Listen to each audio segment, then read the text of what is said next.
Hello, everyone, and welcome to our today's session. We are very happy to welcome you today with us. My name is Alina. I'm an Education USA advisor, and I represent Education USA Regional. So we are here an enthusiastic young team of advisors who are helping our students in the region from 11 countries, by the way, Eastern Europe and Central Asia, to prepare for their application for their undergraduate or postgraduate degree. And this month and every month, we are providing webinars on topics which are very useful for them, and really hope that you will enjoy all of them. And for the rest of this month, I really advise you to go on our website and check for the rest of the webinars that we have planned.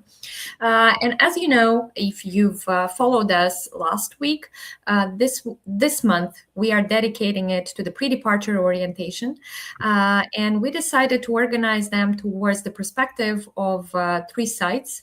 One of the perspective of students, of the advisors, and of course of the U.S. institutions.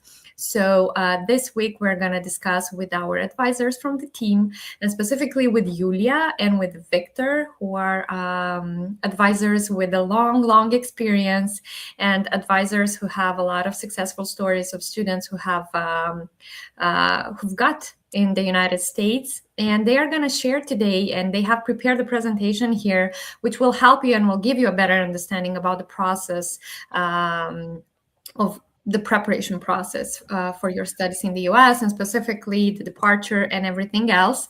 So I'll just give the floor first to Yulia and then to Victor. Maybe you can both introduce yourself and say a bit about your experience, and then we can just go on with the presentation.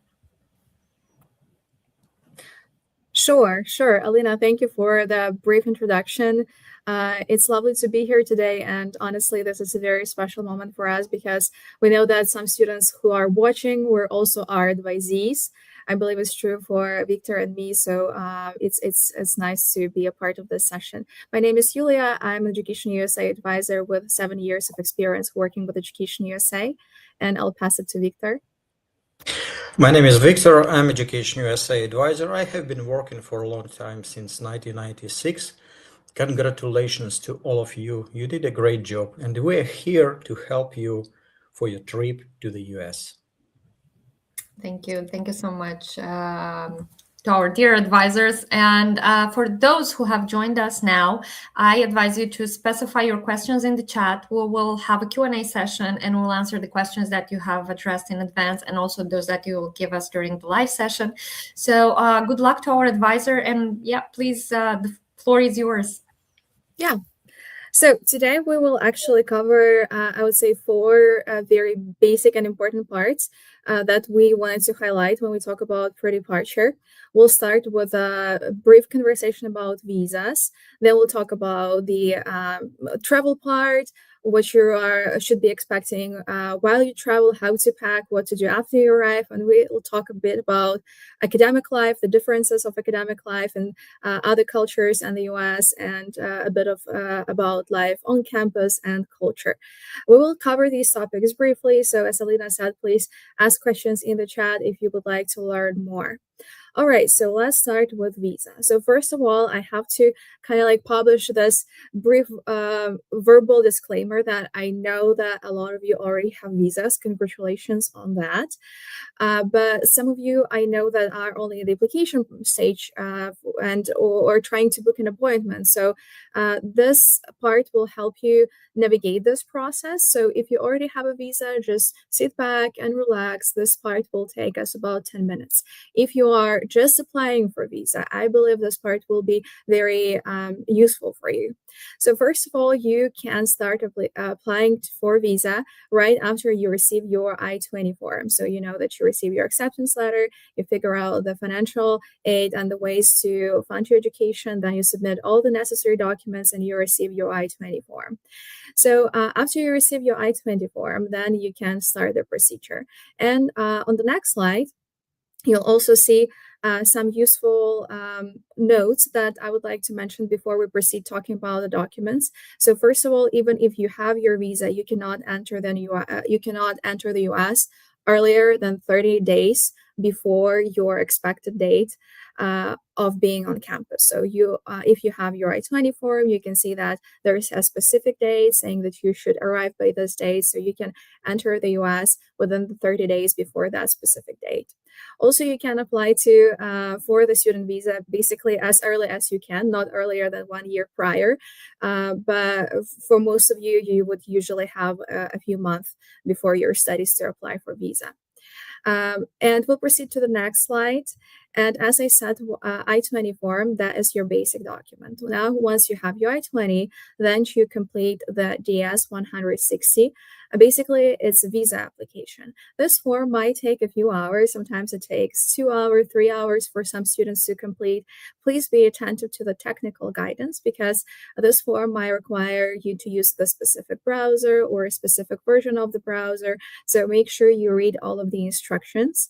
Make sure that everything goes smoothly when you complete it, and save all the information.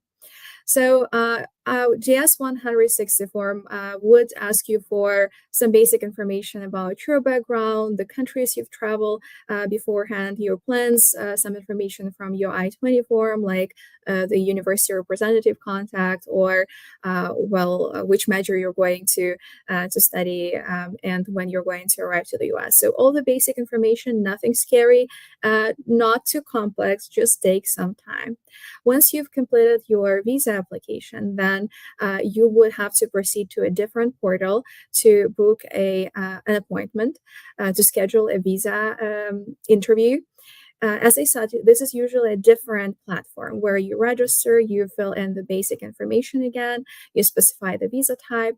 And what's important to highlight is that once you fill in your DS-160 form, this is when you choose the city of the consulate where you will be having your visa appointment. So make sure that when you book an appointment, it's the specific city, it's a specific country that you've chosen when you completed your DS-160 form. Usually you would apply in your country of residence, or if the consular services are not available in your country of residence, then you would apply in the country that is specified on the official website. So when you book an appointment, first you have to pay a fee. You can usually easily pay it online with a bank card or with a bank money transfer. And then once you're done and you have your payment confirmation, you will have access to the calendar to choose a specific date. Don't worry if there's no date available that would suit your schedule best. We know that sometimes when you try to book in June or July, the dates might be available way later for September. And of course, it's too late for you because you would be expected to show up to campus a bit earlier in August or the end of August. So don't worry, you wouldn't miss your classes. In this case, you can request an expedited appointment. This is not a regular procedure, but this is the procedure available to some visa categories. An F1 visa, the student visa that you're applying for, as an F1 visa applicant, you are eligible for an expedited appointment. In this case, depending on the specific consulate regulations, you would either fill in a specific form or you would write an email. And usually these kind of appointments, if they are backed up with a specific student status or specific reasoning, they would be, this kind of request would be met, and you would receive the earlier date to attend an appointment. And when you attend a visa interview, it's also important that you put together the specific set of documents. But before you start preparing for your visa interview, it's also important that you pay your service fee. Actually, you don't have to do it in that order. You may also pay your service fee before you pay your visa application fee, as long as this fee is paid the certain number of days before your actual visa appointment. You pay service only once. It's usually $350 US fee. You enter the basic information. You enter your you enter your I-20 form information, and you would also have to bring the payment confirmation to your visa interview. And during the next slide, we will share the list of the documents that you are usually required to bring to your interview. However, this list is not limited. So if you think that there are other documents that would support your case, feel free to bring them as well. Passport, of course, that's the basics, right? So you bring your passport, make sure it's valid. So usually, well, it's required that it's valid at least 6 months, but of course you will want it to be valid for, well, the term of your study. So make sure that if you need to apply for a new passport in your country, make sure you do that in advance. And of course, you would have to upload the photo. You would also be required to bring a photograph to a scheduled visa interview. The confirmation, the DS 160 form, after you complete it, you will receive a barcode. You are required to print that barcode and bring it to the interview. I-20 form. The I-20 form, as I said, that's a basic document. You bring it to the interview. That's the document that you will be bringing when you will be traveling for your summer holidays or winter break if you leave the country. So that's your basic document. You keep it for the rest of your studies. Then the visa fee payment receipt and as I've already mentioned, the service payment receipt, and also transcripts and any financial documents that you think would help you verify the availability of funds. And one I-20 form would have the specific number, usually under the personal contribution or under family contribution. And this amount, this number, this is the amount of money you are expected to show that you have available to you, either with the help of a sponsor, your parents, or available to you specifically, that you would be able to contribute towards your studies. If you have received full funding, I know some students who are watching have received full coverage. In that case, you're not required to show any specific amount, but it's always a good idea to bring some bank statements or other financial documents to support your case. Usually, I encourage students to also bring your award letter. So if you receive financial aid and the basic acceptance letter, and you do not really submit these documents during a visa interview, so you bring these documents. But if the visa officer would need any of these documents, they would ask you directly. So you just come to your appointment and listen to the further instructions. And we'll proceed with the next slide. And a lot of students now reach out to us asking, how do I prepare for the interview? Actually, first of all, you just prepare very honest answers. So you have to be honest in what information you're going to provide to the visa officer, and remember your purpose of the visit. And your main purpose is education, right? This is a non-immigrant visa, F1 student visa, meaning that you are going to the US to receive the education. And you might be asked questions about why specifically this institution, why specifically you want to study in the US, what you plan to do after you complete your studies. So you also should be able to demonstrate the intention to return to your own country after you complete your studies. If you are an undergraduate student, don't worry, you are not required to present the plan for the next 5 years or 10 years. Nobody expects you to have clear professional goals yet, but you're just expected to provide the general answers and the general vision of what you want to do with your education after you complete it. All right. And that's basically it with visa. As you already know, you submit your application, you schedule an appointment, you show up to the appointment. Of course, you prepare for the appointment, and hopefully after that, you would receive your visa and proceed with traveling to the US. And Victor will cover that part. Thank you very much, Yulia. Dear folks, your journey does not begin when you arrive in the United States. Your journey begins right now. So I'm going to share with you very important tips which will really help you to reach the country without any problems. Before we talk about your flight, let's discuss how to prepare for your trip to the United States, because good preparation will make your arrival much easier and less stressful. First of all, stay in touch with your university. Even after you get your visa and book your flight, keep checking your email. Universities often send important information before your arrival. They may ask you to complete forms, register for orientation, and confirm your arrival day. By the way, you will have a lot of different orientations.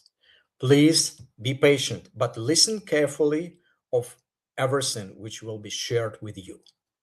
So many universities also offers airport pickup for new international students. If this service is available, I recommend you using it. It will be much easier for you, less stressful, especially if it is your first trip to the US. University staff or student volunteers will meet you at the airport and help you to get to the campus. For the first timers, please follow this advice. It will be really less stressful. If your university does not offer airport pickup, plan your transportation very thoroughly before you leave your home. It will decrease your stress. Know how we'll get from the airport to your university or your accommodation. Ask advices from students.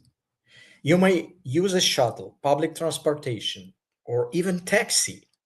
And please prepare some $1 papers or cash, because sometimes you will need cash, and if you don't have it, it will be a problem.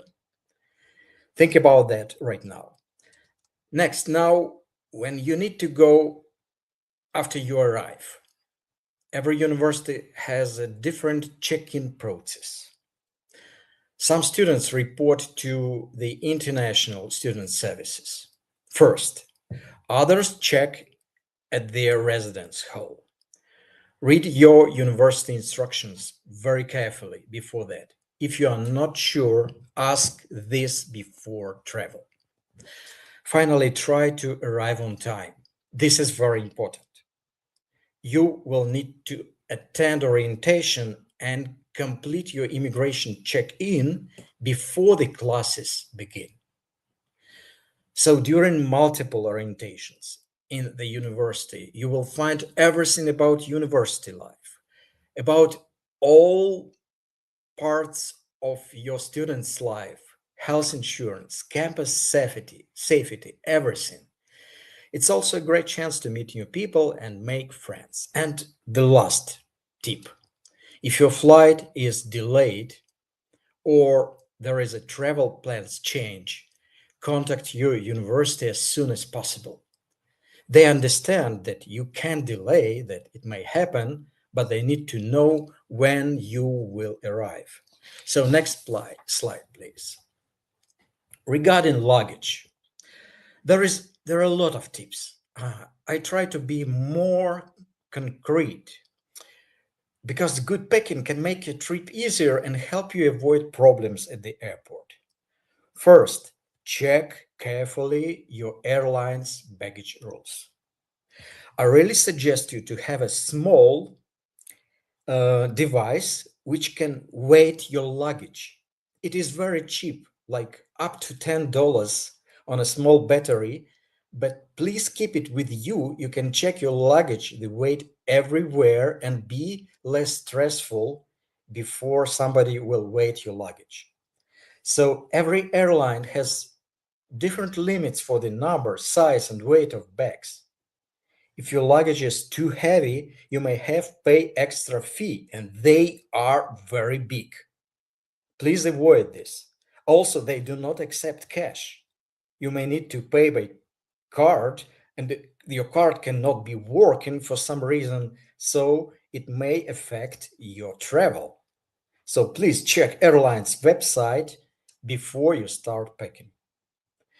Try to travel light. Many students want to bring many things from home, but you can buy everything in the United States and even cheaper and better quality. So don't do that. Only those things which are the most important for you. So remember that you will probably carry your luggage yourself. So bring only what you need for the first few weeks. That's enough.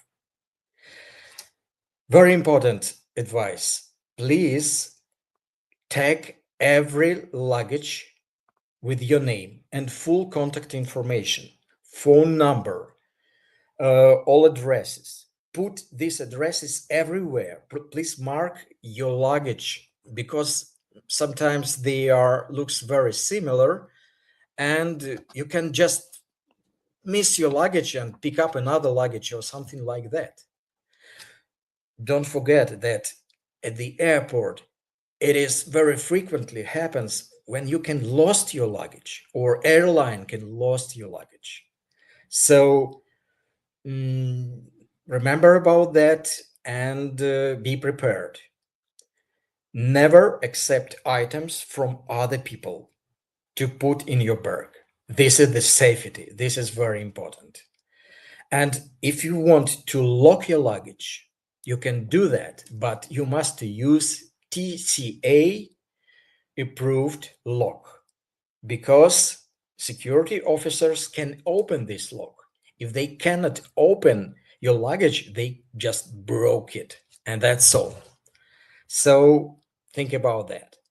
And keep important items in your carry-on bag, like your passport with visa, immigration documents, money, and some expensive things like laptop and other stuff.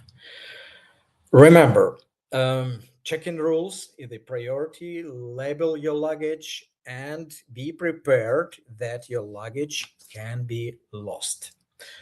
Next slide, please. Carry-on bag.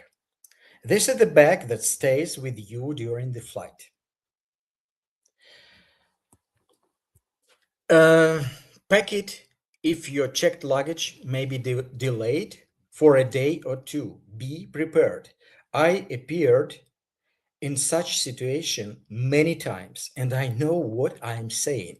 It is very uncomfortable, and sometimes is even dangerous, can be dangerous to your health. The most important items are your travel documents. Keep your passport, boarding pass, admissions letter, and immigration documents such as I-20, DS-2090 with you. Never, please never put these documents in your checked luggage. If you have original academic documents such as transcripts or diplomas, keep them with you as well. And one important advice, please bring one extra set of clothes, including underwear and socks, with you, because it may happen, especially if you have several changes of your flight, that you may lost your luggage. You can also bring an empty bottle of water and some snacks for the flight. Why empty? Because you can fill out with the water at the airport. This is very popular in the US. When you will fly through Europe, you will find that sometimes bottle of water will cost you €5 or something like that. So this is quite expensive, and you can save your money with using that. It is also useful to have US dollars in cash and a small notebook and pen, just in case if you will need to write some information. I also suggest you to take a picture of your bag, of what is inside, because if something will happen and you lost it, you will need to explain what is inside. And this picture sometimes help you to get better reimbursement. And please do not afraid if your luggage will be damaged. For example, you bought a great Samsonite, very expensive, and it was damaged after your flight. Don't be afraid. You can register this damage right after the flight, and you will receive reimbursement. I did that several times and it works. So don't worry about that. The only problem that you must stay at the arrival zone and do not leave arrival zone in order to prepare this request. Next slide, please. Next slide. No, please return if with transit flight. Yeah. If you have transit flight, it makes your trip more complicated. Many students do not fly directly to their destination in the United States. You may have one or two connecting flights. If this is your first international trip, do not worry, but be prepared. The most important thing is to stay calm and pay attention. Before you leave your home, please double check your itinerary. I really suggest you to check airport arrival and departure timetable just to double check your departure time. Sometimes it may change. When you arrive at the airport, I suggest you to arrive for international flight 2 hours and a half and even 3 hours before the flight. Look for signs to your gate, security, and other areas. Be very attentive. Do not share your attention to shops or something like that. Be focused only on your trip. Sometimes you may face that there will be huge unexpected lines on your way. Sometimes it will be really very stressful, and I appeared many times in such situation because large airports are very overcrowded. So try to be as more organized as possible. Watch for your carry-on bag. Do not forget it. Never leave your luggage unattended. And do not hesitate to ask any people, any security or airport staff if you have any urgent questions. So all these advices are very important. I tell you true that I faced in a very different situation. And if we will have more time, I will tell you about these situations, which were very, very interesting and sometimes even dangerous. So next slide, please. We will be talking about arrival. Before arrival, Yulia, it's also my part, right? Arrival. Yeah. Oh, I cannot hear. Yeah. We will be talking about arrival. Please be prepared that arrival is also in some situation is stressful because not just about immigration. Many students worry about immigration. If you have the correct documents and answer questions honestly, there is usually nothing to worry about. Before landing, listen to all instruction from the flight crew. Don't bring any food from the aircraft with you. You may face with problems in customs. Any food, even apple, do not bring nothing from the aircraft. After the leaving plane, follow signs for immigration, passport control arrivals, and please choose the line for international arrivals. When you meet the immigration officer, have your passport, visa, I-20 prepared. The officer may ask you simple questions like, welcome to the United States. Why are you coming to the United States? Which university you will attend? What will you study? Where will you live? So don't worry, answer clearly, honestly, and briefly. No jokes, please, no jokes. There are no more questions for international students, so take it easy. During the process, your fingerprints and photo will be taken. Be prepared, just follow instructions.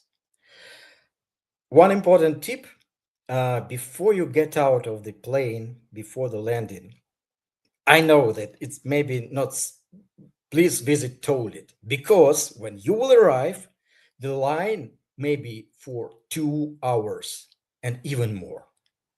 So this is important. I saw many not good situation with this, and do not take any pictures when you will stay in line. It is prohibited. Sometimes officer may ask you to get to secondary inspection. It may happen. Don't worry about that. Don't panic. It doesn't mean that you did something wrong. They may simply need more information or want to double check some documents. Stay calm and answer all questions honestly. So, you may need to show all your documents during arrival, so keep them very well organized. Usually, I keep my documents on a short pocket, which is on my neck, so I can see it, I can feel it, and because I'm responsible for these documents, so I try to use this pocket on my neck during every my travel. I would suggest you to use the same because it is very safe. Next slide, please. So, guys, your first 72 hours in the USA. I would say that the first thing you will survive, it's a jet lag. Jet lag, it's your condition after a long flight, after changing many time zones. And you will probably not sleep well in the plane and you will be very tired. Be prepared for that. The jet lag may last for a couple of days, sometimes 2 or 3. So, day 1 is your arrival day. After immigration, collect your luggage. Again, if your luggage will be broken, please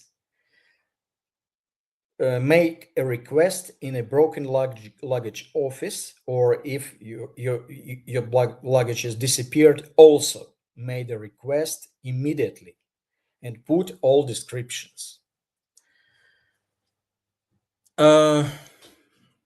After a long trip, your first priority is to rest, drink water, eat, and adjust to the new time zone.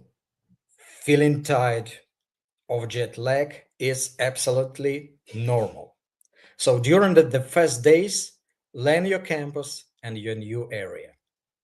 Find important places such as International Students Office, your residence hall, dining locations, the health center, and nearby stores.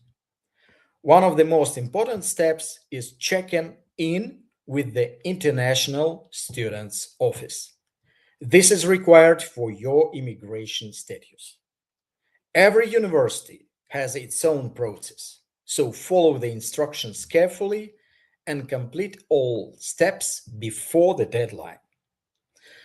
Yes, you will attend international students' orientations, and this is a great opportunity to know everything. Again, you will have a lot of orientations.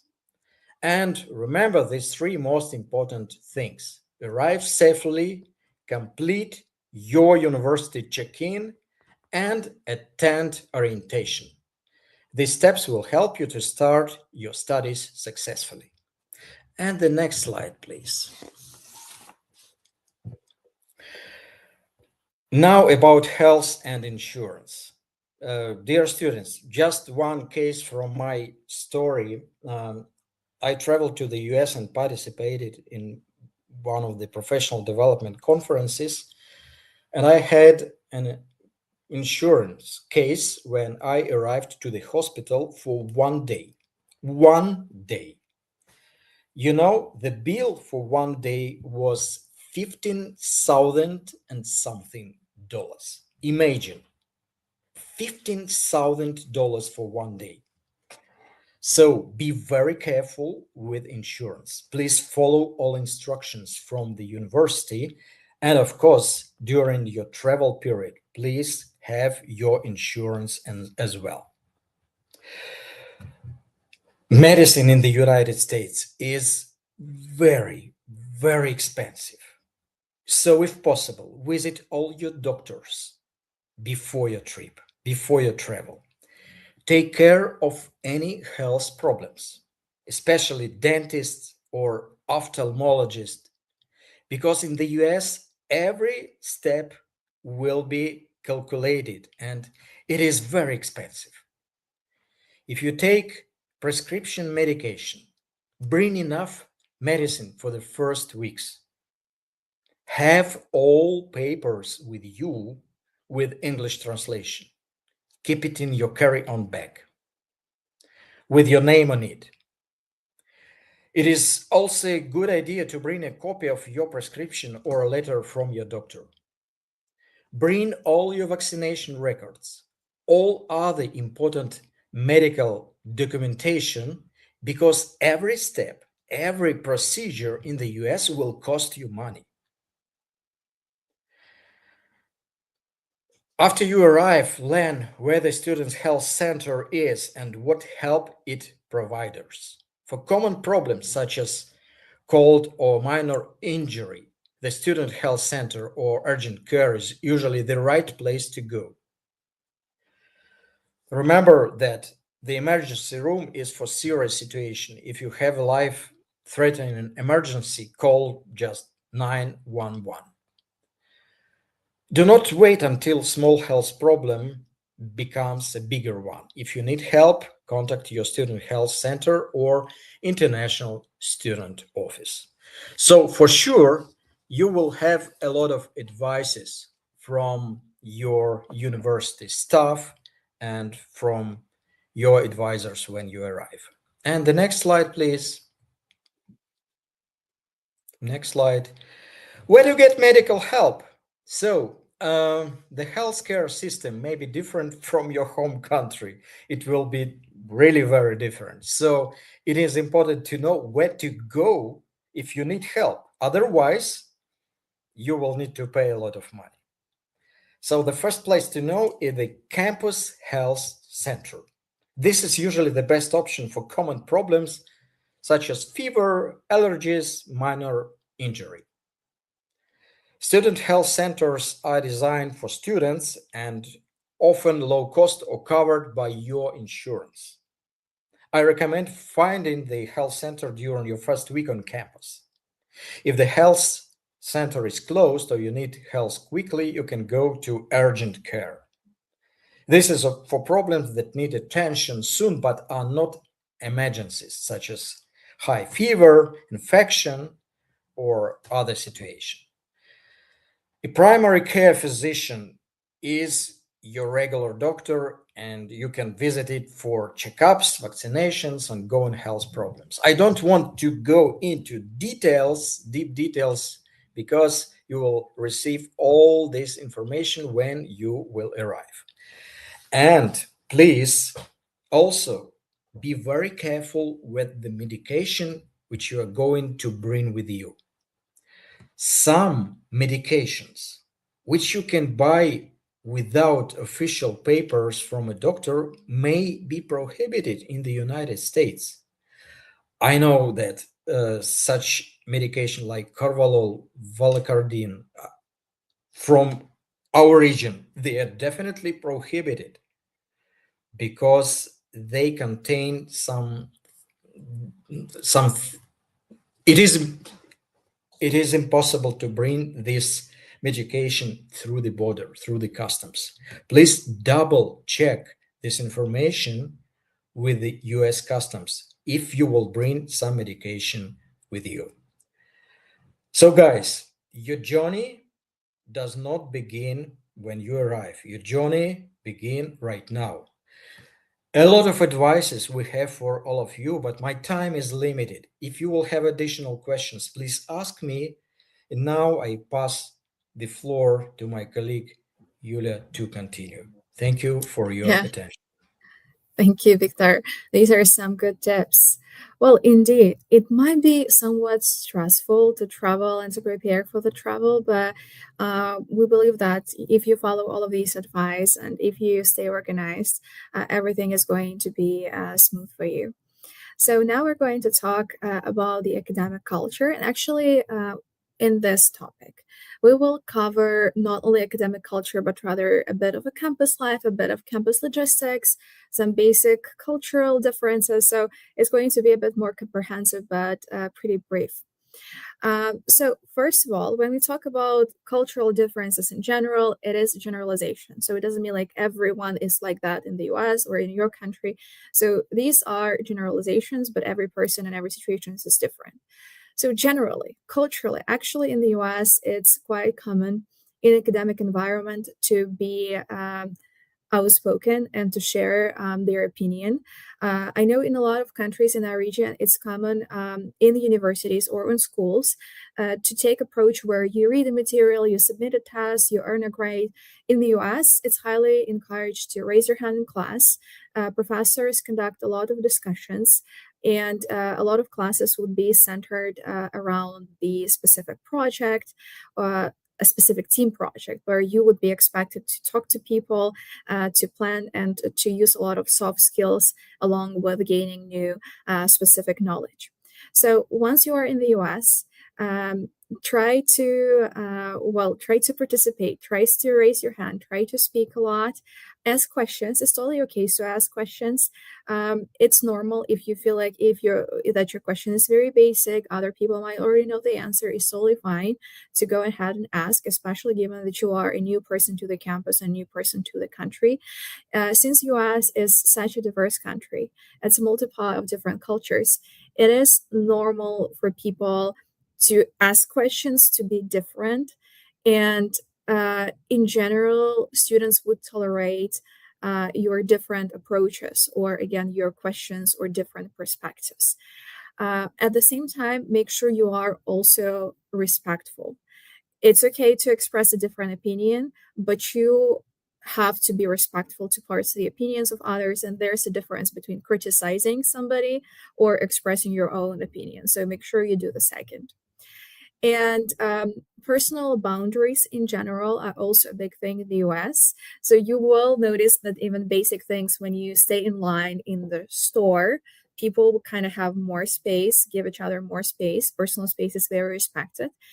It's not okay to touch people you don't know. So it's normal to ask, can I give you a hug, for example, versus to go straight for a hug right away. And also taking pictures, recording videos. If you plan to actually not even publish something, if you plan to record somebody or take a picture of somebody, make sure you ask for permission. And if you plan to publish this content, make sure you also ask for permission. So it's not okay to film or take pictures and publish without consent. That is actually strictly strictly not encouraged, I would say, and would make a lot of people unhappy, especially if you do record professors. Again, make sure you don't publish this content if not specifically permitted by a professor. And being on time, generally attending, it's important that you show up on time. And culturally, different countries might perceive time differently. For somebody, being 1 minute late or 2 minutes late is okay, not for the US. It's not common in the US in higher ed institutions not to let students in. Usually, if you're late, you would be admitted to the classroom. But for example, in high school, it's actually totally normal for the teacher not to let a student in after a certain period of time. Usually they take attendance like within first 10 or 15 minutes of the class. And if you do not show up within that period, if you're absent, you're absent. And usually attendance is a part of your grade. So you want to be on time and you want to attend. And we'll move on to the next slide. And we'll just remind some basic language. I'm sure you're familiar with that. So you have probably already declared a major, or you have been admitted as undecided and will declare your major during a first or second year. But anyway, a major, this is something that you plan to study and focus on during your studies academically. Minor, actually, this is something like something that you're going to study additionally is like a second focus.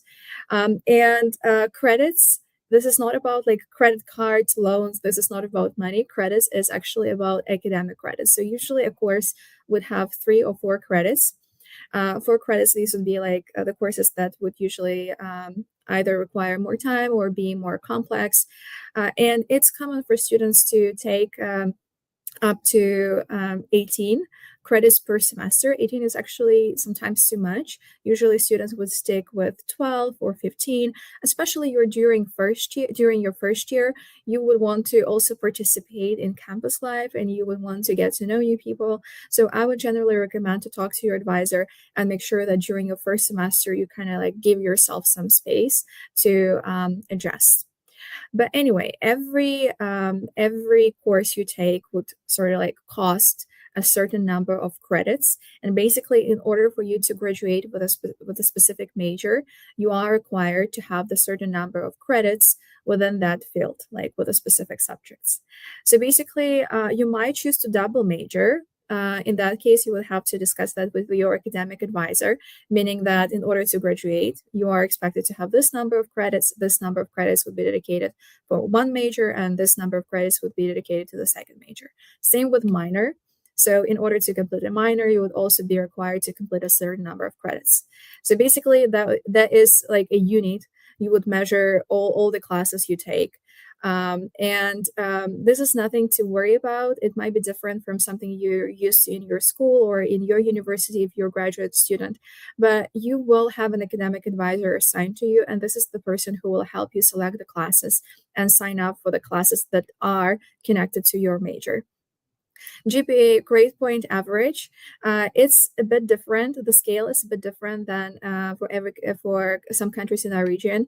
It's 4.0 in the US, but I'm sure you're familiar with the scale when you applied. And syllabus, this is actually might be a new term that is introduced. The syllabus is a document that is introduced by each professor in the beginning of the class. And this document would outline the topics that you would study during the course, the kind of assignments you would be required to submit, and what is taken into account when the professor would evaluate your work. Usually, there would be very specific criteria like attendance, participation, the final project, showing up on time. So every professor would have their own evaluation approach, but you would know it from the beginning what is important for specific professor. And you will find that every professor would actually prioritize different things. So make sure you study the syllabus and make sure you follow the deadlines on your syllabus. Office hours, that's also a great opportunity for you to get some individual communication with your professor. This is a separate time after class. Usually every professor would announce it either in syllabus or just during the class, or it would be published somewhere, so you would know that there is an office hour at a specific time with a specific professor, a specific location, usually their assigned room. And you can bring any questions related to your class. You can even sometimes bring your work and maybe get some additional feedback or consult regarding the certain grades you've received. So again, this is a chance for you to talk to the professor individually, build some connections, and also learn more. So make sure that you use this opportunity this unique opportunity that is offered by the US university. Let's move on to the next slide. And so I've already mentioned that you would be selecting your classes. Also, this is pretty unique to a lot of countries in our region. That kind of makes me excited to talk about the fact that you get to select your classes. But remember that there is a specific number of classes that can be electives, and there is a specific number of classes that have to be a major or major and minor related if you choose a minor. So before choosing the classes, you will absolutely have to consult with your academic advisor. And this person would usually tell you which classes you are required to take and which classes are your level or maybe higher level. Sometimes you might even pass some prerequisites in order to attend a specific class, if it's like some sort of an advanced placement class, or more complex class. You might have to take a prerequisite class or pass a test before you do that. That often actually happens with language classes if you plan to take a higher level of the language. So usually you would sign up online, you would register for a class online, and actually there are two scenarios that might happen. Is that while there's a seat available, you book a class, that's it, you attend. But sometimes there might already be no seat available. That happens with very popular classes, or especially if you register somewhat later in the process. So in that case, you'd have to either talk to your advisor or choose a different class that is either an analogy of that requirement, or maybe you would choose a different class and choose to register for that specific one next semester, maybe earlier in the process. So usually US universities would give you an opportunity to actually drop a class or change a class within the first week or two. This is when you attend a class and you try to understand whether it's the best fit for you. Sometimes you might start attending and understand this is not something you wanted, maybe. So in this case, you still can talk to your advisor, talk to the professor, and either choose a different class if there is seat available, or well, just remove this class from your schedule. That's pretty much it. It might sound complicated because there's so many steps you need to take, but usually you just go online, talk to your advisor, book classes. That's it. You repeat it every semester. And we'll move to the next slide. And here I would like to briefly discuss the support that will be available to you on campus. And there's a lot. So I've already talked about academic advisor. This is the person who you would reach out regarding any questions related to your academic track, to your major, to enrolling in the classes. And if you would have questions about your status, F1 student status, or visa, or work on campus, work off campus, any authorizations, OPT, CPT, we'll talk about that later. So you would talk to the International Student Office. They would be your priority contact when you arrive, and they also will be the ones who you want to be in touch throughout the entire stay in the US. And usually all of the campuses, at least most of the campuses, would have some sort of a writing and tutoring center. So especially you being an international student, having said that, I mean, English would be your second language or sometimes third language. You might want to use those services available, get some tutoring in writing or some other tutoring in other subjects. And writing centers usually will support students on the resources on how to do the research, how to format your research properly, how to write an academic essay. They talk about academic writing in general. Usually there also might be a career center. For example, if you're wondering what you want to do with your major or what you can do with your major, you can talk to a career center representative. And they're pretty open sometimes at looking at your resume or CV and helping you identify the track. Also, as an international student, Victor already mentioned that jet lag. So once you arrive, you might have jet lag, but also let's talk a bit about the culture shock, because when you arrive, everything is new, right? Everything is new, exciting. Sometimes you might be nervous, but a lot of people face culture shock, and that's something normal. You might identify that you have it, you might not identify that you have it. So basically, this is the feeling that everything is new. You gain the new experiences, and then it might go down the curve. So everything is exciting, and then it might get a little bit sad. You might start missing home, or you might start comparing your current experience with your own home. So in this case, again, it's normal, but in this case, something I would encourage you to do to start to sign up for different activities on campus and try to be as engaged as you can, meet new people. And usually this is a curve, as I said. So usually it might be like super happy, then sad, but then you would get back to normal and just identify the things you like in your culture and the things you like in the US culture and try to kind of like merge the two worlds. In any case, if you feel like you would benefit from counseling, usually counseling services are available on campus. Whatever kind of things you're going through in life, usually these are free services. So you might start talking to the counselor on campus to help identify the ways to support you. All right. And also, since I already started talking about culture shock, I would also mention about homesickness. So, not all the students experience homesickness, but some do. So, sometimes during holiday seasons, for example, you might feel like you're missing home. That's totally fine. Again, try to get involved with the community campus activities and try to be surrounded with fun activities and the people who can support you. We're going to move to the next slide and we'll talk about work. I've mentioned CPT, OPT. So CPT, that's curriculum practical training. And as you know, that by default on your student visa, you are only allowed to work for 20 hours or less. So basically, you can work only on campus for 20 hours or less. Any job available on campus. You can work in a coffee shop, in the writing center, in the gym, anywhere you find the job if you want to. But CPT is still under 20 hours usually, but this is a part of your academic program. So if your academic program includes like an internship, then it either paid or unpaid. But if there's work that is part of your academic program, that's like a separate permission. That's CPT, curriculum practical training. You would usually apply for CPT and you would talk to the International Student Office and you would get this permission to work off campus. Usually these internships are off campus. So in order to work off campus, you have to have a separate permission. Also, you might be allowed to work more than 20 hours, up to 40 hours during summer break when there are no classes. But again, you would need to receive a separate permission for that. Also, after you graduate, you might be eligible for OPT, optional practical training. Usually it's 12 months by default. So it means that after you graduate, you would apply for OPT. You usually would have to apply like half a year in advance or at least some month in advance.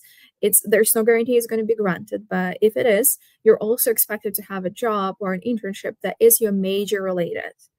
Again, OPT, this is your major related because this is basically you gaining the practical experience related to what you studied in the university. And if you are a STEM major, you might be eligible to apply for a so-called OPT extension, which actually is additional 24 months of practical training in the US after your studies.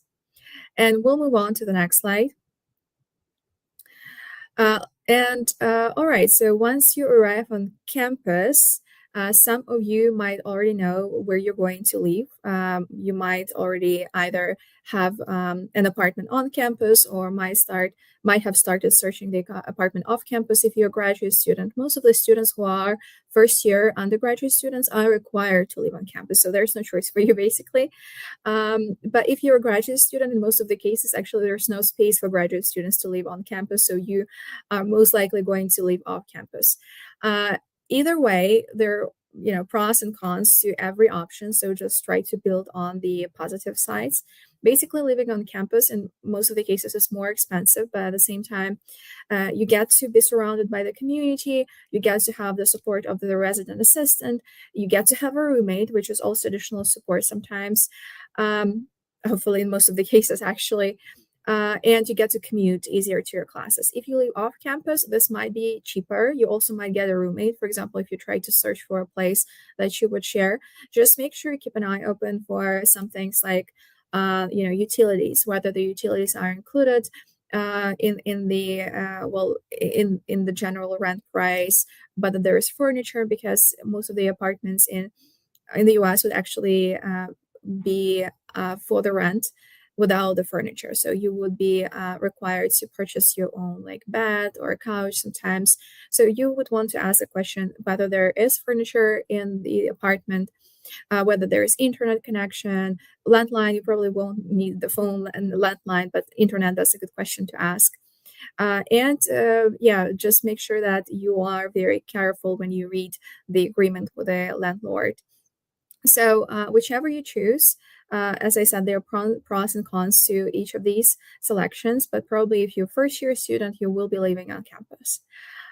Okay, we'll move on to the next slide and continue actually talking about campuses, because campus in the US is basically like a separate town, each campus, even if it's a big city campus. So on the slide, there's like a short classification what type of campus you might have, like urban one, rural one, or a state school, whichever is yours, it's still going to be practically a separate town, because every campus would usually have dormitories, would usually have a library, a dining hall, or some sort of cafeteria. There would be a gym, the different types of fields. There might be like a huge football stadium. If it's a state school, especially, there would be a health center. Victor mentioned that there's usually a way for you to get some basic medical attention on campus.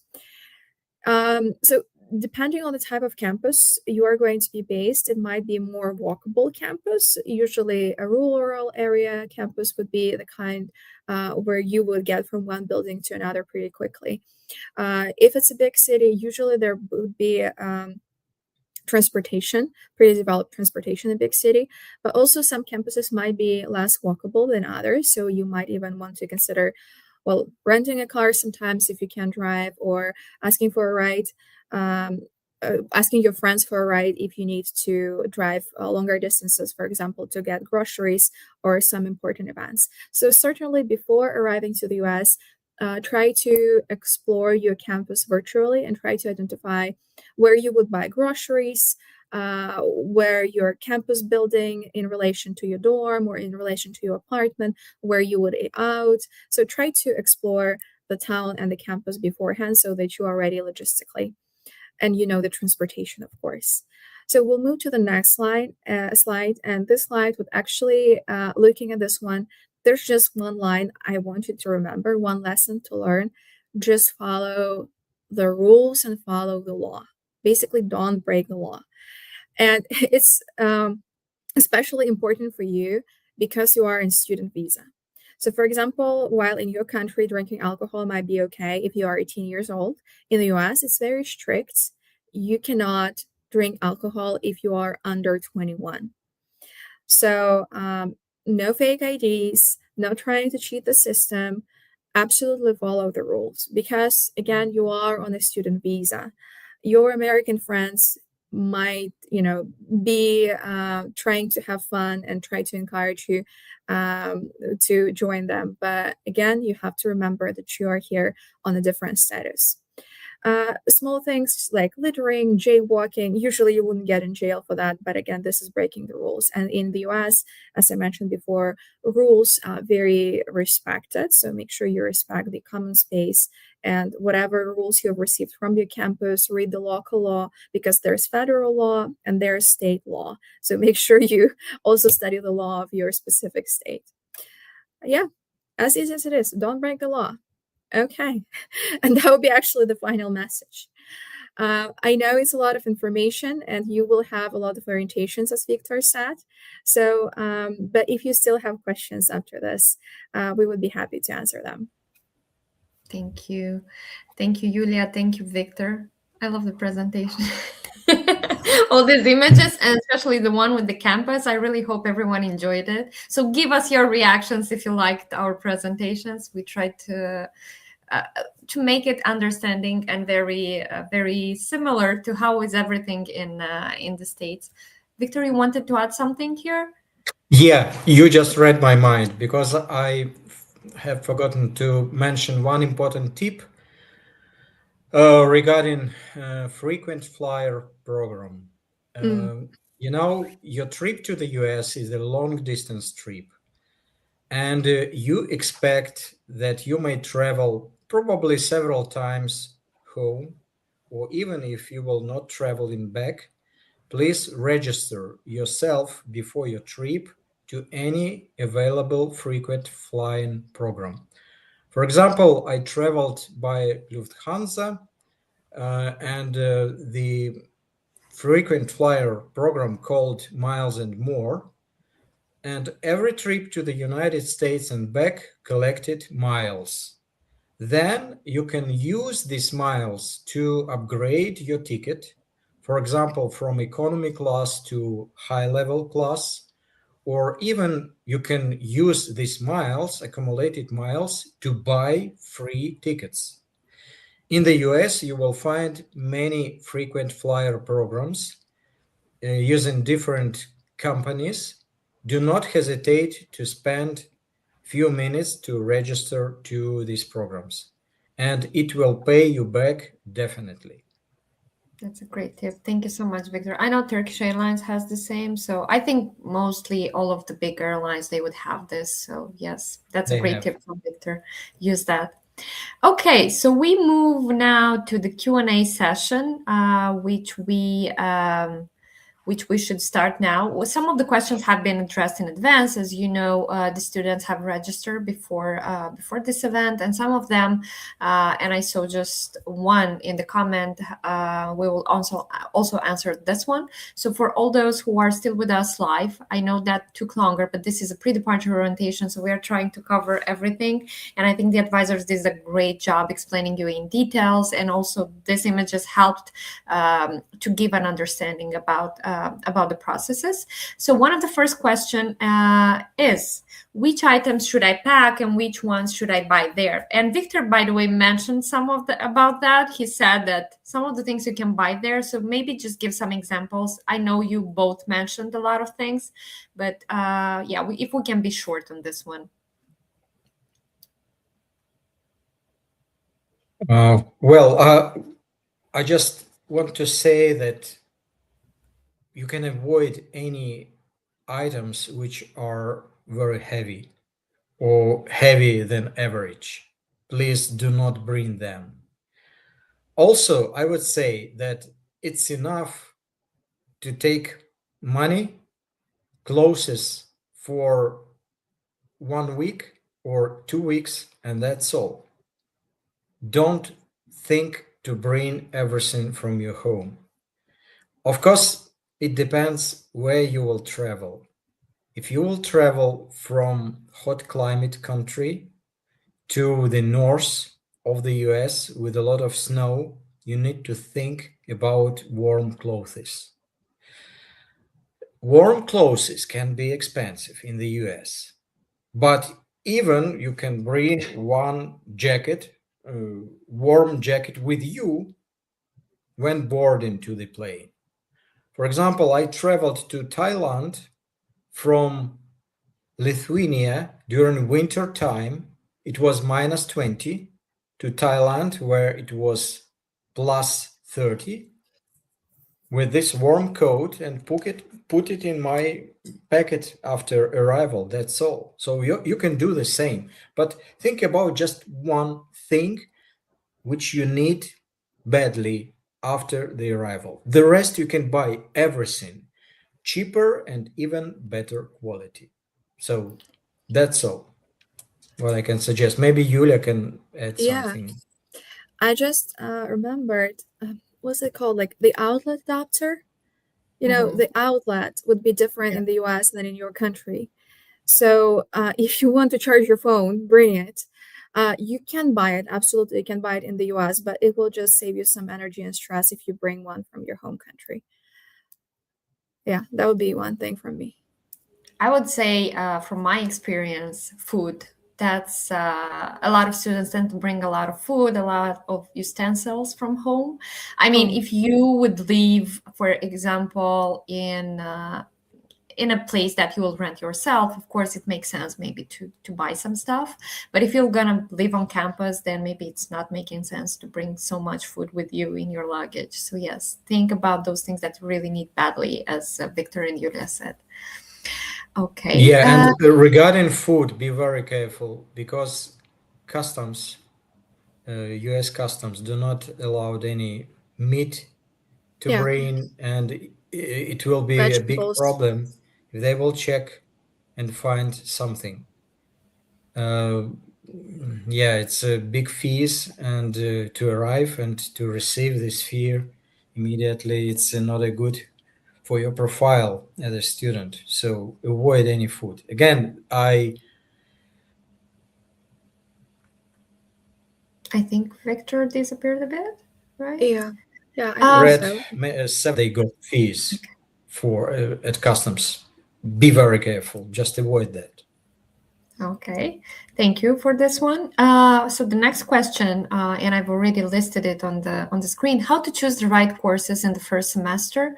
Yulia already mentioned that that maybe some of you didn't choose yet your major. So maybe we can talk a bit about that. Otherwise, about how is the work maybe with the academic advisor, because that's with whom you would choose your courses. But if we can just mention that briefly, please.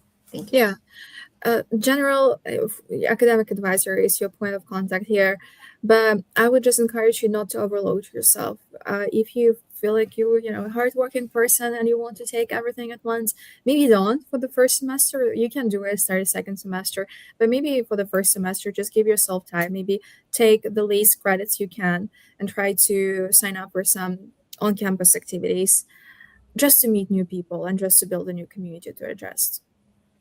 Yeah, and I would want to add that first semester will be probably one of the most difficult ones, because of the adaptation, just because you will need some time to adapt to the new atmosphere, to even American English, which can be Chinese or Indian accents. So it will be stressful at the very beginning. So don't overload yourself at the very beginning. You can do that later, definitely. When you feel you can and you feel your power. Thank you both. Okay, one of the questions in advance. What are the biggest mistakes international students make before arriving in the US? That's an interesting formulation. Before, I would just, the visa one, maybe taking too long before booking a visa appointment, because even if you wait like 2-3 days, if you're too happy to receive your I-20 form, you celebrate for 2 days, your ideal interview date might already be gone. So here, that would be one, but it's not an issue. As I said in the beginning, in most of the cases, students get to request an expedited appointment and things are fine, but maybe waiting too long with a visa, that's the most popular I've seen. Victor? Yeah, it's a very general question. We can say on absolutely any topic, mistakes can be connected with buying very expensive tickets, for example, to the US. It is an art to buy cheap tickets. And sometimes people can overpay 4 or 5 times. I know that. I know what I'm saying. And sometimes you can buy air tickets to the US even cheaper than traveling inside Europe. It can happen. Again, we need additional session related to buying tickets for international travel. So there are many tips regarding that. Also, mistakes with medication, with prohibited items on board. Please review carefully all airline rules and behave appropriately at the airport, any airport, because airports is a special zone. You even don't know how many people look at you per 1 second. And if you will behave like, remember this movie, Mr. Bean arrives to the airport in America, and when he showed imitate the gun, so what happened? Even do not make any guests like that, because you will be immediately in the focus of security. And trust me that there is a lot of artificial intelligence involved. Cameras are everywhere, and your strange behavior will be identified immediately, even your emotions.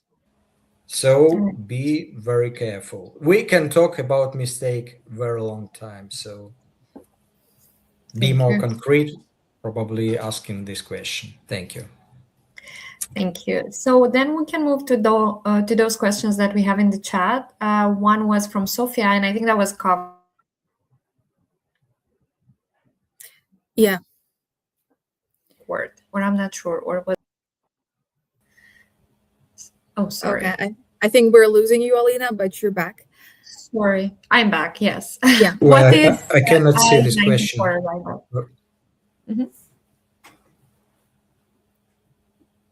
Can you read this question? I cannot see it.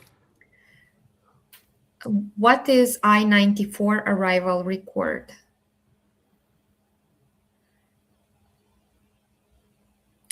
I-94 arrival record Yes. on F1 visa.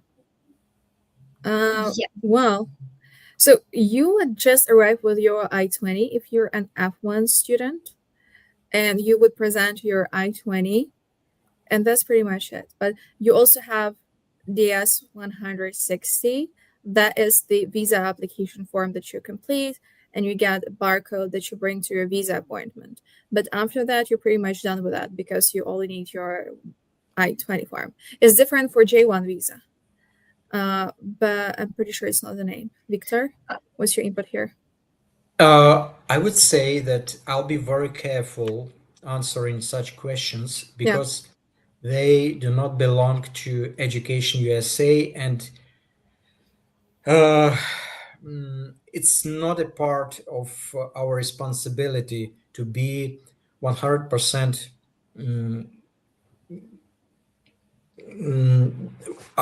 I'm afraid to mislead you answering this question. So probably better to check this information through the immigration office. That is my answer. I think Also, sometimes also the rules they are very dynamic, and sometimes they can change every couple of months. So better to double check that before arrival. I agree with Julia's answer, which she shared recently. If I'm not mistaken, this form is usually requested when the students arrive at the, filling out the security form. So basically, The when declaration? they arrive, So yes, I think that's something for yeah. that. So usually, honestly, I haven't had students fill in declaration for like past 5 years. So I'm not sure about that. But like before, the airlines would hand out the declaration. Like you would sit in the plane, they would hand out the declaration, you would fill in the declaration. For now, I think it's not that common. But if you're asked to fill in the Right. declaration, of course, like asking, do you declare food? Do you declare like any amount of money? More than that, you would respond honestly. But for the past years, I haven't had experience with more forms. Yeah, I think I also heard that they just refuse to use additional forms last time. So again, the best way is to check with Office of International Admissions, who shared information regarding service, regarding visa. If you have this question, just to double check before your arrival. It definitely 100% know the latest updates because they deal on a regular basis with international students who arrive at campuses. Great. Thank you so much for that. The next question, if I'm going to the US with my parents, should we pass TSA and passport control separately? Because we have different travel plan or together. That's a good question. Yeah. Yeah. I would say my impression is that together. But again, I'm not 100% sure regarding TCA rules on arrival. So it's also a question probably should be better again addressed to the university. Yeah, I agree that you have to address this question to university. Just like if we were to discuss it, it really depends. So, for example, if that's your, if you're coming to stay, maybe like it's your visa dependent, that's one thing.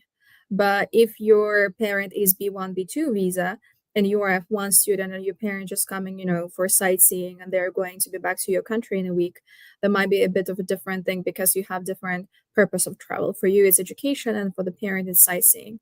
But then again, you're coming together. So it would make sense for you to come to talk to the officer together and just explain to you, your two different purposes. But the statuses are different. You're a student and they're probably a tourist if it's a different visa. So that's why it's complicated. That's why we're like not sure, because it really depends. You have two different statuses. So maybe address this question to your international student office. Yes, thank you. One more question here. I have a question about funds. I'm not sure if I'm reading it correctly. Do you have any funds from USA like Fulbright? My university study will start in fall, but in my country, local funds will result in December. I think I didn't get at the end the question, but I hope the person was asking about Fulbright.